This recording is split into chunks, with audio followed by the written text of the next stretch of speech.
अनेशा वाहन चालक कामगार संगठन की ओर से हिट एंड रन इस कानून का जाहिर निषेध कर निषेध रैली निकाली गई।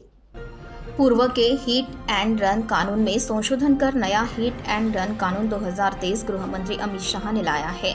यह कानून देश भर के वाहन चालकों के लिए अन्यायकारक है। छोटी बड़ी दुर्घटनाओं में वाहन चालक को दोषी माना जाता है। कई बार वाहन चालकों की गलती न होने पर भी बड़े वाहन चालकों को दोषी ठहराया जाता है। नए कानून में वाहन चालकों को सजा और जुर्माने का प्रस्ताव है।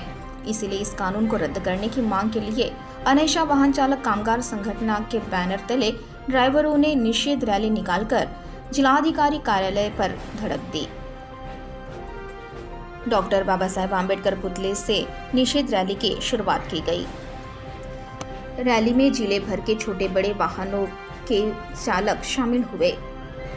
इसमें अनेशा वाहन चालक कामगार संगठन के संस्थापक अध्यक्ष सूरज उपरे ने इस संदर्भ में जानकारी दी। देशाचे केंद्रीय मंत्री सन्माननीय अमित शाहजी यांनी हिट अँड रन हा कायदा पारित केला आहे। हिट अँड रन म्हणजे अपघात वाहन चालकाच्या हाताने जे अपघात होतो त्या वाहन चालकाला अपघातग्रस्त व्यक्तीला दवाखान्यापर्यंत पोहोचवणे किंवा त्याला पोलीस स्टेशन पर्यंत पोहोचवणे हे अनिवार्य आहे। असे न केल्यास ते 10 वर्ष कारावास अशी त्यांना सजा सुनावल्या जाईल। हिट अँड रन म्हणजे हे सर्व त्याच्यामध्ये आलेलं आहे। हे कायदा आम्हाला मान्य नाही। हा कायदा काळा कायदा आहे, कारण ड्रायव्हर हे देशाची अर्थव्यवस्था चालवण्यामध्ये त्यांचा खूप मोठा योगदान आहे।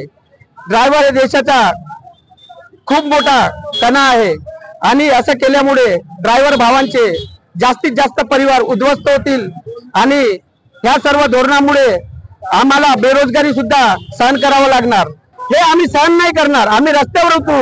या कायदा जर तुम्ही वापस नाही घेतला, या कायदा जर तुम्ही रद्द नाही केला तर आम्ही पूर्ण देशव्यापी आंदोलन छेडू आणि आम्ही पूर्ण गाड्या सुद्धा बंद करू।